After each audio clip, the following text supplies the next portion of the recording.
하나님 말씀을 봉독하겠습니다. 창세기 30장 14절부터 24절까지 제가 봉독하겠습니다. 맥추 때에 르우벤이 나가서 들에서 합한 채를 얻어 어미 레아에게 드렸더니 라헬이 레아에게 이르되 형의 아들의 합한 채를 청구하노라. 레아가 그에게 이르되 내가 내 남편을 빼앗은 것이 작은 일이냐? 그런데 내가 내 아들의 합한 채도 빼앗고자 하느냐? 라헬이 가로되 그러면 형의 아들의 합한 채 대신에 오늘 밤에 내 남편이 형과 동침하리라 하니라.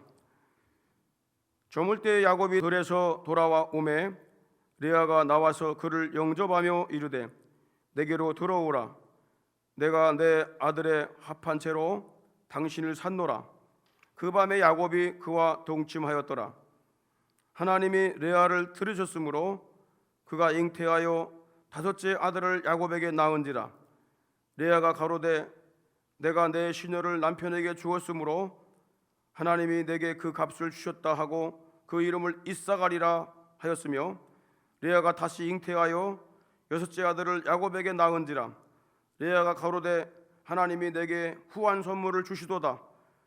내가 남편에게 여섯 아들을 낳았으니 이제는 그가 나와 함께 거하리라 하고 그 이름을 스불론이라 하였으며 그 후에 그가 딸을 낳고 그 이름을 디나라 하였더라.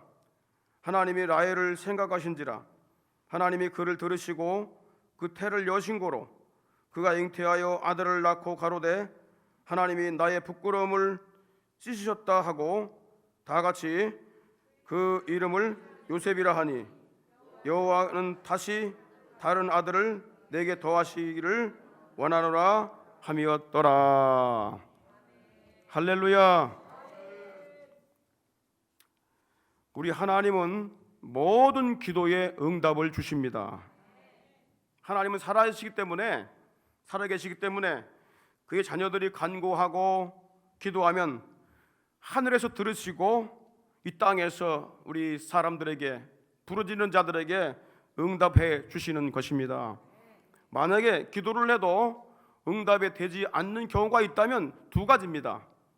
첫째는 하나님이 특별한 계획을 갖고 계시든지, 둘째는 우리 편에서 기도 응답을 막고 있는 장애물이 있기 때문입니다.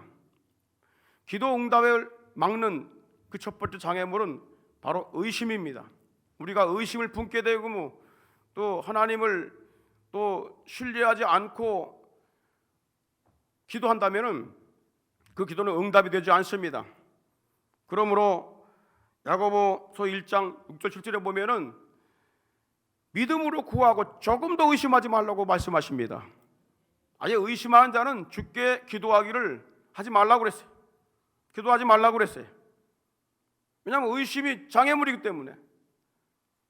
두 번째는 숨은 죄입니다. 우리가 마음에 숨은 죄를 갖고 있으면 하나님이 절대 듣지 않으십니다.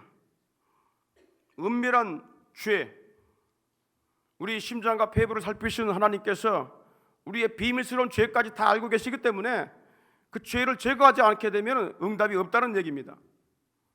세 번째는 미움입니다. 용서하지 않는 마음이 기도 응답을 가로막습니다. 네 번째는 육신의 욕망입니다. 너희가 구하여도 얻지 못하면 정욕으로 쓰려고 잘못 구함이라고 말씀하고 있습니다. 그러므로 의심과 죄와 미움과 육신의 욕망을 제거하고 기도하게 되면 하나님은 반드시 응답 주시는 줄 믿으시기를 바랍니다. 레아는 기도의 응답으로 4명의 아들을 낳은 후에 출산이 중단되었습니다. 라헬도 하나님이 그를 연단시키시기 위해 태문을 막으셨기 때문에 자녀를 낳지 못했습니다. 그러므로 레아도 라헬도 모두 하나님의 응답이 절실하게 필요했습니다. 오늘 본문 말씀은요, 야곱의 두 아내 레아와 라헬이 응답을 막는 장애물을 제거했을 때에 응답의 통로가 열려져서 자녀를 출산하게 되는 내용을 기록하고 있습니다. 레아는 두 아들과 딸을 더 낳았고요. 라헬은 자식이 없었는데 처음으로 아들을 낳은 내용을 기록하고 있습니다. 하나님이 레아와 라헬에게 기도 응답을 주신 이유는 그들이 응답을 맡고 있는 그 장애물이 있었는데 이 장애물을 제거하고 기도했기 때문입니다. 그럼 그들이 제거했던 장애물이 뭘까요? 어떤 것을 제거했기 때문에 하나님께서 그들에게 급속한 응답을 주신 것일까요? 그 첫 번째가 뭐냐면 미움입니다. 미움을 버리고 불쌍히 여기는 마음을 그들이 갖게 되었다고 하는 것입니다. 오늘 본문 14절에 보게 되면 맥추 때에 르우벤이 나가서 들에서 합 한 채를 얻어 어미 레아에게 드렸더니 라헬이 레아에게 이르되 형의 아들의 합 한 채를 청구하노라 했습니다. 보리 추수를 할 무렵에 한 5월 6월쯤 됐을 때예요. 그때에 이 레아의 가장 큰 아들 6살 정도 됐던 이 르우벤이 밖에 나가서 아름다운 꽃이 있어요. 그래서 그 꽃을 꺾고 그걸 캤어요. 캐다가 그것을 어머니한테 주었어요. 무슨 꽃인지도 모르고 주었는데 이 꽃이 바로 합한채라는 꽃입니다. 이 합한채는 꽃이 아름다운 식물입니다. 그리고 마취제나 체음제로 사용을 했고요. 아이를 낳지 못하는 이 불이 많은 여성들이 강장제로 사용했기 때문에 사랑의 열매로 불려지는 식물입니다. 그런데 이것을 라헬이 보고 달랜 거예요. 그러니까 레아가 기다렸다는 듯이 포문을 열고 쏘아댑니다. 15절 상반절에 보니까 레아가 그에게 이르되 네가 내 남편 빼앗은 것이 작은 일이냐? 그런데 내가 내 아들의 합한 채도 빼앗고자 하느냐? 레아가 했던 이 말은 충격적인 말입니다. 해서는 안 될 말이에요. 왜냐하면 본래 야곱이 뜨겁게 사랑했던 여인이 라헬이었습니다. 그런데 결혼식 날 밤에 이 아버지 라반이 큰딸 레아를 변장을 시켜서 야곱에게 들여보낸 거예요. 그래서 이 야곱이 원치 않는 큰딸 레아가 야곱의 아내가 될 수밖에 없었던 거예요. 그가 먼저 야곱을 가로챈 거지요. 그런데 어떻게 이 야곱을 가로챈 레아가 내가 내 남편 빼앗은 것도 모자라서 염치도 없이 내 아들이 준 합한 채까지 빼앗으려고 하느냐? 라헬을 몰아세운 것입니다.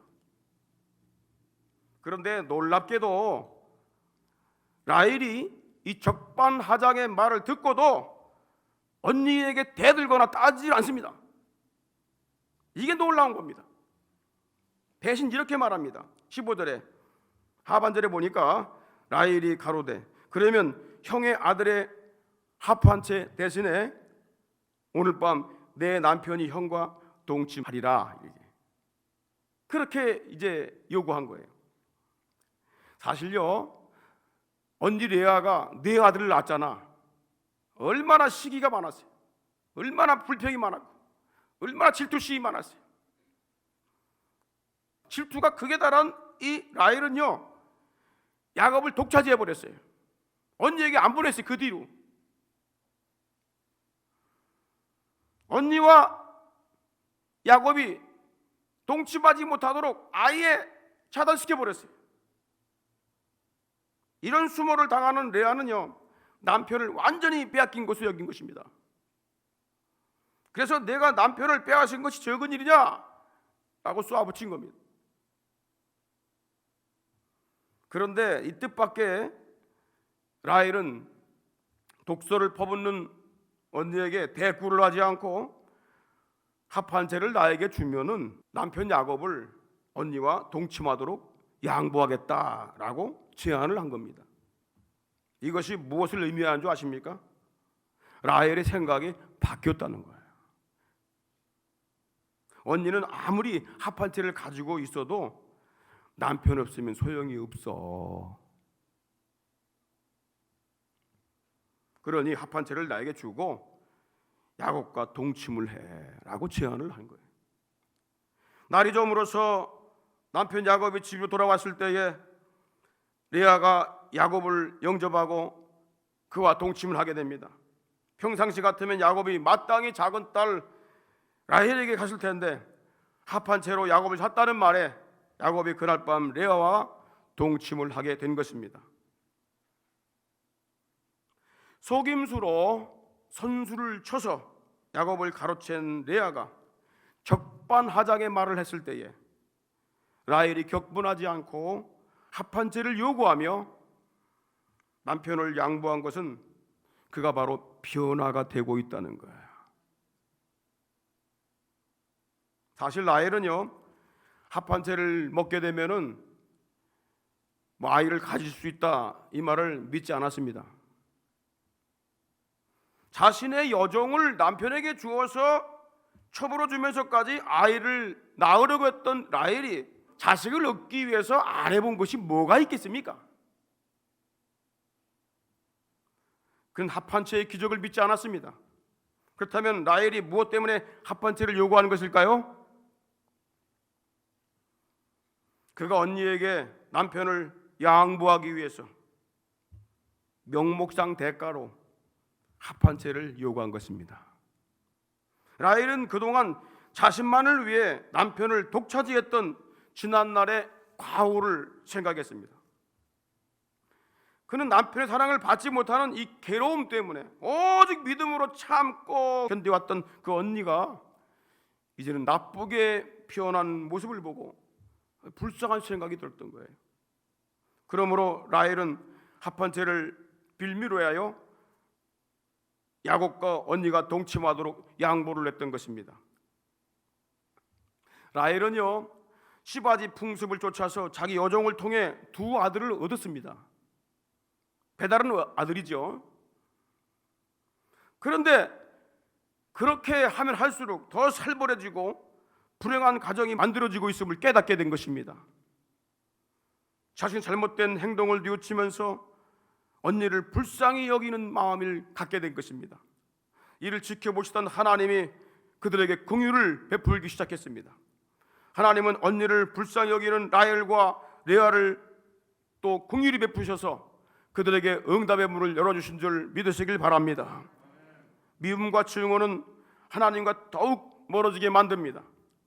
미움은 살인죄와 같기 때문에 하나님께 아무리 간구하고 기도해도 응답이 없는 것입니다. 긍휼과 불쌍히 여기는 심령으로 기도할 때 하나님의 마음을 움직일 수가 있는 것입니다. 마가복음 11장 25절에 소속 기도할 때에 아무에게나 혐의가 있거든 용서하라. 그리하여 하늘에 계신 너희 아버지도 너희 허물을 사하여 주시리라. 예수님께서 말씀했습니다. 마태복음 5장 23절 24절에 봐도 예물을 제단 앞에 드리다가 거기서 내 형제에게 원망 들을 만한 일이 생각이 나거든 예물을 제단 앞에 두고 가서 먼저 형제와 화목한 후에 와서 예물을 드리라고 말씀합니다. 예물 드리는 것도 미운 마음, 시기하는 마음, 질투하는 마음, 싸우고 하는 마음 이런 마음 갖고 와서 드리면 주님이 안 받으신다는 거예요. 기도도 그렇고 예물도 그렇고 예배도 그렇고 우리가 긍휼히 여기는 마음, 불쌍히 여기는 마음 이런 마음이 하나님의 마음을 움직여서 받으시는 줄 믿으시기 바랍니다. 하나님은 용서하는 자를 용서하시고 긍휼히 여긴 자를 긍휼히 여기신다고 말씀합니다. 마태복음 5장 7절에 보니까 긍휼히 여기는 자는 복이 있나니 저희가 긍휼히 여김을 받을 것이며 형제를 긍휼히 여기고 불쌍히 여길 때 하나님의 응답이 임하는 줄 믿으시길 바랍니다. 두 번째, 그들이 무엇을 버렸는가? 불신앙을 버리고 하나님의 절대 주권에 완전히 굴복을 했을 때 하나님의 응답의 문이 열렸습니다. 레아는요, 예상치 못한 라헬의 양보 때문에 남편과 동침할 수 있는 기회가 주어진 거예요. 이게 얼마 만에 온 기회입니까? 그는 양보한 동생에 대한 감사한 마음도 있었지만은 무엇보다도 이 기회를 놓치지 않고 아들을 낳기 위해서 하나님께 짧은 시간이지만 간절하게 기도를 낸 거예요. 하나님, 내가 오늘 밤에 남편과 독취하도록 되어 있습니다. 이 기회가 언제 또 올지 모르는데 응답을 주셔야 아들을 낳을 수 있겠습니다. 간절하게 기도를 했어요. 그날 밤 하나님께서 레아에게 응답을 주셨습니다. 17절에 보니까 하나님이 레아를 들으셨으므로 그가 잉태하여 다섯째 아들을 야곱에게 낳은지라. 여기서 듣다라는 말은 경청하다, 기도에 응답하다라는 말이에요. 그래서 기도했다는 말이 없어도 기도를 들었다는 거예요, 하나님께서. 이것은 무슨 얘기냐면 기도를 했다는 얘기예요. 간절하게 하나님께 매달렸다는 얘기예요. 하나님이 레아의 기도를 들으시고 아들을 잉태하고 출산케 하셨습니다. 레아가 그 아들의 이름을 뭐라고 지은 줄 아십니까? 18절에 보니까 레아가 가로되 내가 내 시녀를 남편에게 주었으므로 하나님이 내게 그 값을 주셨다 하고 그 이름을 이사갈이라 했다 했습니다. 레아는요, 이 아들을 얻게 된 것이 자기가 자기 여종을 야곱에게 첩으로 주었기 때문에 하나님이 그 보상으로 아들을 주신 거라고 여겼어요. 근데 사실은요, 레아가 합한 채를 요구하는 라헬에게 그걸 주었기 때문에 하나님이 그 보상으로 아들을 낳게 해주신 거예요. 그러므로 그 이름을 뭐라고 했냐면 이사갈. 이사갈이란 말은 보상이란 얘기예요. 보상을 주셨다. 그 이후에 라헬이요, 언니에게 자주 야곱과 함께 하도록 양보를 했습니다. 계속 양보를 했어요. 어떻게 할 수 있느냐? 또 다른 아들을 낳았어요. 19절에 보니까 레아가 다시 잉태하여 여섯째 아들을 야곱에게 낳은지라. 양보했다는 얘기예요. 그리고 레아가 그 아들의 이름을 무엇이라고 줬습니까? 20절에 보니까 레아가 가로되 하나님이 내게 후한 선물을 주시도다. 내가 남편에게 여섯 아들을 낳았으니 이제는 그가 나와 함께 거하리라 하고 그 이름을 스불론이라 했다 했어요. 그가 아들의 이름을 스불론이라고 지은 것은, 스불론이란 말은 바로 거하다, 거주하다 그 뜻이에요. 왜 스불론이라고 줬느냐? 하나님이 나에게 후한 선물로 6명의 아들을 주셨기 때문에 이제는 야곱이 나와 함께 거하게 될 것이라는 이 소망을 품고 진 거예요. 그러니까 스불론이라는 이름 부를 때마다 남편 야곱은 나와 함께 거할 거야, 나와 함께 거할 거야, 이런 간절한 소원들이 있었던 거예요. 이쯤 되면은 라헬이 투기하고 난리가 날만도 했습니다. 그런데 놀랍게도 라헬은 전혀 시기하지 않습니다. 아들을 또 낳았어도 질투하지 않았고, 언니가 이제는 아예 야곱이 나와 함께 거한다는 뜻으로 아들의 이름을 스불론, 나와 함께 거한다, 이런 뜻으로 지었음에도 불구하고 라헬은 전혀 투기를 하지 않고 있다는 것입니다. 여러분, 그렇게 질투가 심하고 시기가 많았던 라헬이 이상하지 않습니까? 이것이 무슨 의미인지 아십니까? 라헬이 자식을 주시는 분이 하나님이심을 받아들인 거예요. 자녀 생명을 주시는 분이 하나님이시다. 다시 말하면 라헬은요, 이를 만드시고 성취하는 분이 절대 주권자이신 하나님이심을 인정하고 그분의 뜻에 굴복을 한 것입니다. 하나님이 라헬이 이 신앙을 갖도록 기다리신 거예요. 그렇다면 라헬이 하나님의 주권에 굴복할 수 있었던 이유가 무엇일까요? 물론 여러 가지 정황들도 있지만은 야곱이 했던 이 뼈아픈 말을 기억을 했기 때문입니다. 야곱이 라헬에게 뭐라고 그랬죠? 창세기 30장 2절에 보니까 야곱이 라헬에게 노를 바라여 가로되, 화를 버럭 내면서 했던 말이 한마디 있는데 뭐냐면, 그대로 당신에게 성태치 못하게 하시는 이는 하나님이시다. 내가 하나님을 대신할 수 있겠느냐? 사람은 누구도 하나님의 주권을 대적하거나 거스를 수가 없다. 하나님이 하시는 일을 막을 수가 없다. 뼈아픈 말을 하게 된 거예요. 여러분, 교회는 하나님의 절대적 속성, 변치 않는 절대적 속성과 진리의 말씀을 은폐하거나 건너뛰지 말고 가르치고 선포해야 할 줄 믿습니다. 사람 얼굴 보고 성도들 떠날까 봐 두려워서 해야 될 말을 못하고 선포해야 될 말씀을 못 선포하고, 그래서 사람들이 죽어가는 경우가 얼마나 많습니까?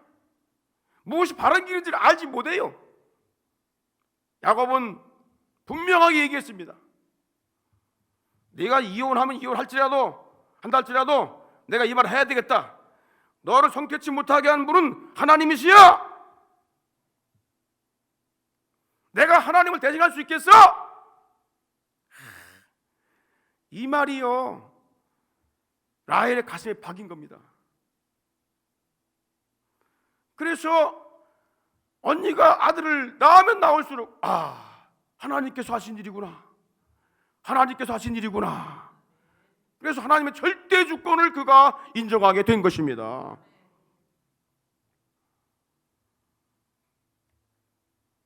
성도들이 불신앙의 길로 가다가도 언젠가는 들었던 진리의 말씀을 기억하고 옳은 길로 돌아올 수 있기 때문에 오늘 성경에서 나오는 그 말씀, 하나님의 절대적인 속성과 변하지 않는 그 진리를 여러분 가감없이 전파해야 될 줄 믿습니다.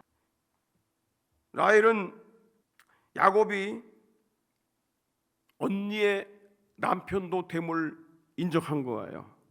내 남편만이 아니다. 비록 언니가 속여서 그의 아내가 되었지만은 내 남편만은 아니다. 그래서 더 자주 언니와 함께 하도록 양보를 했습니다. 그 결과 이번에는 딸을 낳았어요. 21절에 보니까 그 후에 그가 딸을 낳고 그 이름을 디나라 했다 했습니다. 디나란 말은 공의, 심판이란 얘기예요. 레아는 하나님은 공의로운 분이며 행한 대로 심판하신다는 증거로 딸 이름을 디나, 심판이라고 지은 거예요. 이 말 듣고 라헬이 얼마나 마음이 아팠겠어요. 하나님이 결국 행한 대로 심판하시는 거구나. 그런데 라헬은 이와 같은 언니의 행동에도 아무런 반박을 하지 않습니다. 왜냐하면 자기에게 자식을 낳지 못하게 하시는 분이 하나님이신 것을 알았기 때문에 그런 거예요. 그리고 언니에게 6 아들과 딸까지 낳게 하신 분이 하나님이심을 알았기 때문에 그걸 그대로 받아들였다고 말이야. 라헬은요, 생명의 주권자이시며 이를 성취하시고 행하시는 분이 주권자 하나님인 걸 알고 완전하게 굴복을 했던 것입니다. 하나님이 이때까지 기다리신 거예요. 이때를 기다리신 거예요. 하나님은 뛰어난 미모를 가진 라헬을 하나님의 주권에 굴복하는 믿음의 여자로 연단시키신 것입니다. 사람을 불쌍히 여기는 겸손한 사람으로 만드시기 위해서 그의 태를 닫는 것으로 연단하신 것입니다. 하나님은 그를 영광 속에서 보배의 그릇을 만드신 것입니다. 라헬이 불같은 연단을 통하여 하나님의 주권에 온전히 복종하는 온전한 자가 되었을 때 하나님의 응답의 문이 열려지고 급속히 치료의 광선이 발하기 시작했습니다. 여러분, 왜 우리에게 고난이 옵니까? 왜 어려움이 옵니까? 왜 안 되는 일이 있습니까? 히브리서 12장 5절에 보면은 하나님은 사랑하는 자에게 고난을 주시고 채찍을 주신다고 말씀합니다.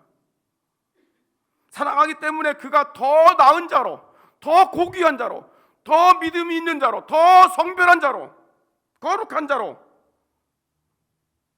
양육하시기 위해서 때로는 우리가 감당할 수 없는 고난도 허락하시는데, 사실은 나 혼자 고난을 감당하는 것이 아니라 그 하나님이 함께 하시는 것이기 때문에 넉넉하게 이기고 나갈 수 있는 줄 믿으시길 바랍니다. 마지막으로 낙심치 않고 간구할 때 하나님께서 기도 응답을 주셨습니다. 여러분, 라헬이 언니를 불쌍히 여기며 하나님의 주권에 완전히 굴복했을 때 응답의 문이 열려진 것을 우리가 말씀을 통해서 볼 수 있습니다. 하나님의 주권에 굴복한 라헬이 하나님께 간절한 마음으로 기도를 했습니다. 그때 하나님께서 어떻게 응답한지 아십니까? 22절에 보니까 하나님이 라헬을 생각하신지라 하나님이 그를 들으시고 그 태를 여신고로 그랬어요. 하나님이 그를 생각하셨다. 여기 생각하다 이 말은요, 기억하다 그 말이에요. 기억했다. 뭐를 기억했느냐? 하나님이 라헬이 그동안 겪었던 모든 고통을 기억하신 거예요. 하나님이 다 보고 계셨어요. 언니가 아들을 6명을 낳고 딸까지 낳는 그 모습을 보면서 그가 어떻게 그 고난을 겪어왔는가, 어떤 마음을 가졌었는가를 다 주님께서 기억하신 거예요. 하나님은 우리가요, 이 세상 살아가는 모습을 다 보고 계셔요. 우리 마음과 배부를 감찰하신다고 그랬어요. 생각을 감찰하신다고 그랬어요. 그 때문에 우리는 무슨 일을 만나도 우리는 믿음 떨어지는 행동과 믿음 떨어지는 말을 하지 말아야 합니다. 원망과 시비를 하지 말아야 됩니다. 끝까지 내 믿음을 유지해야 돼요. 왜? 하나님 보고 계시기 때문에. 그가 애통하는 모습도 하나님 보셨습니다. 간구하는 모습을 보셨습니다. 그리고 그 소리를 들으시고 태를 여신고로 그랬어요. 하나님이 라헬을 생각하시고 하나님이 그를 들으시고 기도하는 소리를 들었다 그 말이에요. 그리고 태를 여셨다. 하나님은 이때를 기다리셨어. 네가 가진 거 너에게는 장점 의지하지 말고 나만 의지해봐. 나만 의지해봐. 내가 가진 외모나 남편이나 세상적인 방법을 의지하지 말고 레아처럼 하나님께만 간절히 구하기를 원하셨던 것입니다. 시편 105편 4절에 보면은 여호와와 그 능력을 구할지어다, 그 얼굴을 항상 구할지어다. 하나님이 문을 여셔야 됩니다. 태문도 하나님이 여셔야 되고, 자녀들의 앞길도 하나님이 여셔야 되고, 남편의 앞길도 하나님이 여셔야 됩니다. 재정도 축복도 하나님이 문을 여셔야 됩니다. 바울이요, 전도하다가 빌립보 감옥에 갇혔습니다. 손발이 작고에 채워져서 움직일 수 없었습니다. 그때 그가 한 것이 무엇입니까? 하나님을 찬미하며 기도했다고 그랬어요. 죄수들이 들었다고 그랬어요. 그때 하나님께서 기적을 여셨습니다. 잠긴 감옥문을 여셨습니다. 그때 하나님이 역사가 일어난 거예요.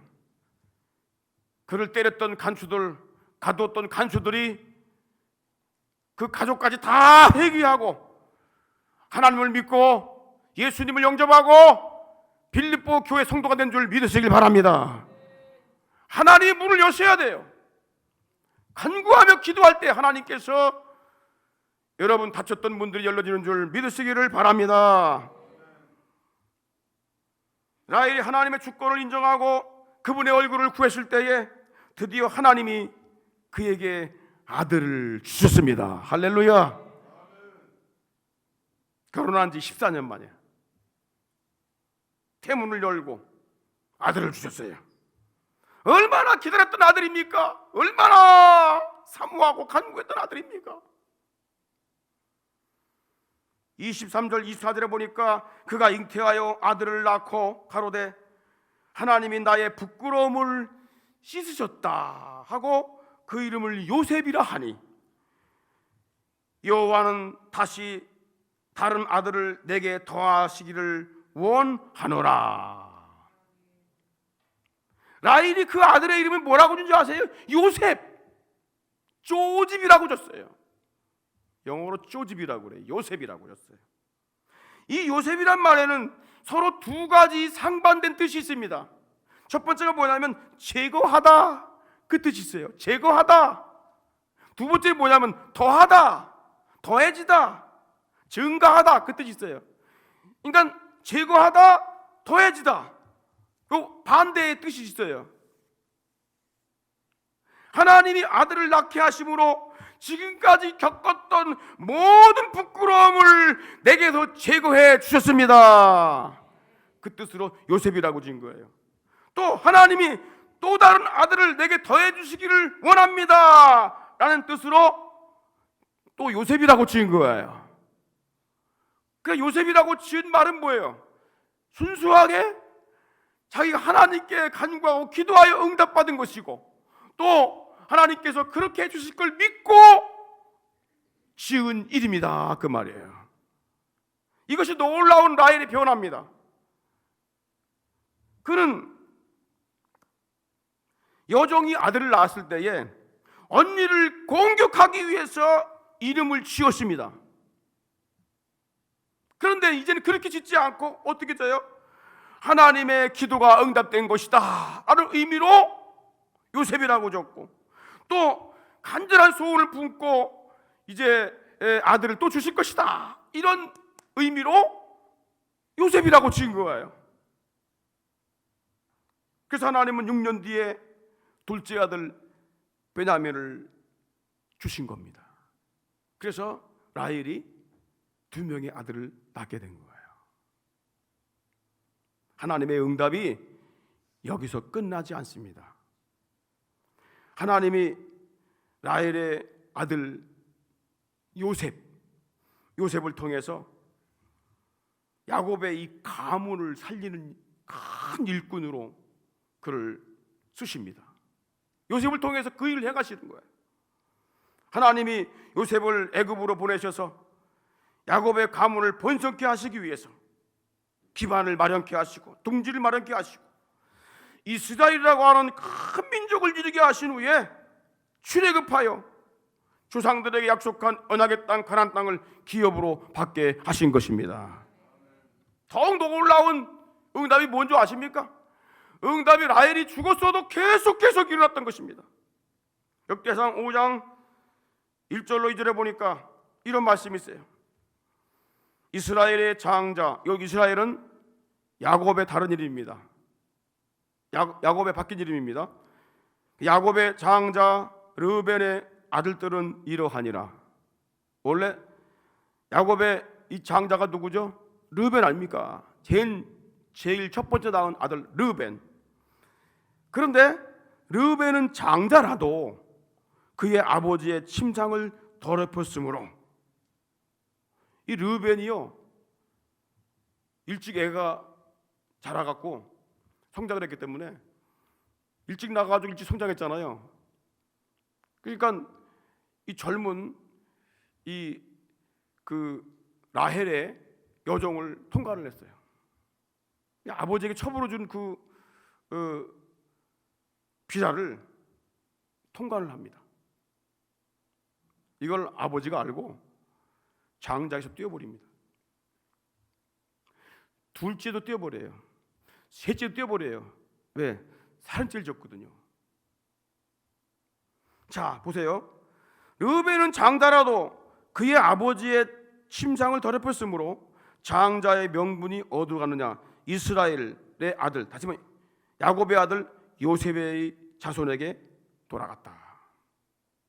요셉의 자손에게 장자의 명분이 돌아갔다는 거예요. 족보의 장자의 명분대로 기록되지 못하였느니라. 누가요? 이 르우벤의 자녀들이. 유다는요 형제보다 뛰어나고, 그러니까 르우벤, 시므온, 레위가 장자들 다 제외됐지요. 그 다음에 장자가 누구냐면 유다입니다. 그런데 유다가 장자가 되지 않고 바로 11번째 난 바로 요셉이 장자가 됩니다. 그 대신 유다는 거기서 왕들이 나오게 되고 유다의 씨에서 예수 그리스도가 나는 것으로 그를 선택하십니다. 그래서 그 뒤에 보세요. 유다는 형제보다 뛰어나고 주권자가 유다에게서 났으나 장자의 명분은 요셉에게 있으니라.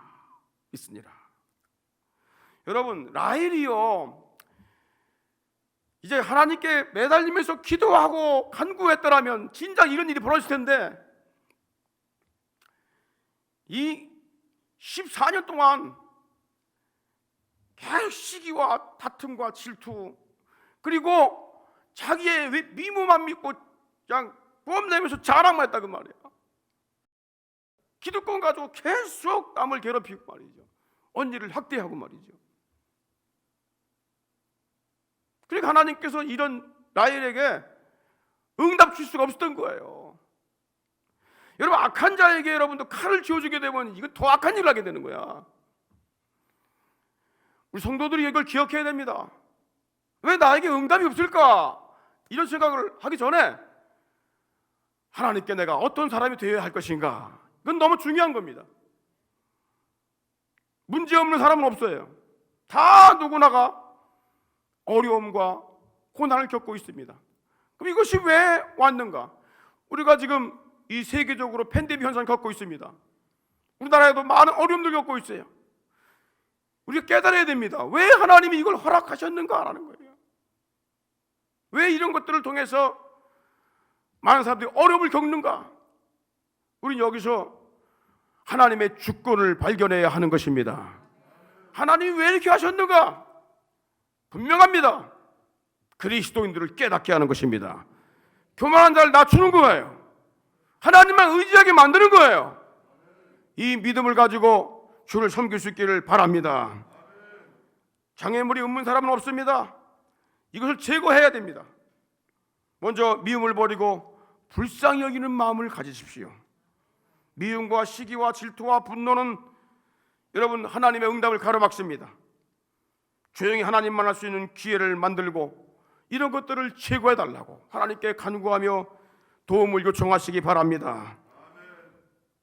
그 다음에 불신앙을 버리고 하나님의 절대 주권에 복종하면서 엎드리시기 바랍니다.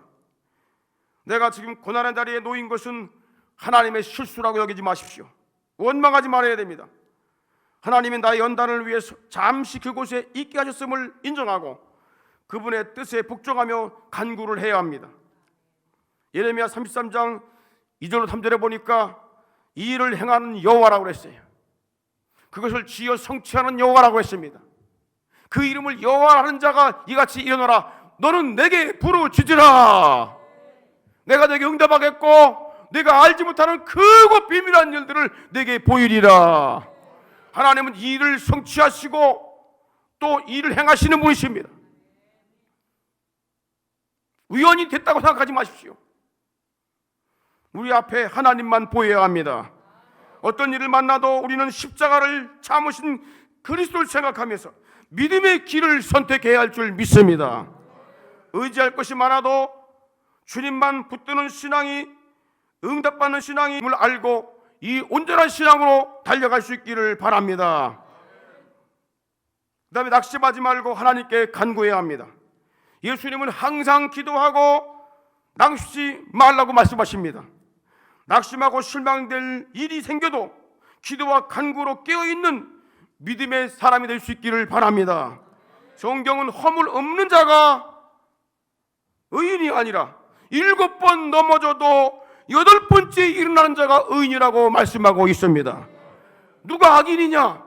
넘어지면 못 일어난 자가 악인이라는 거예요. 그가 죄인입니다.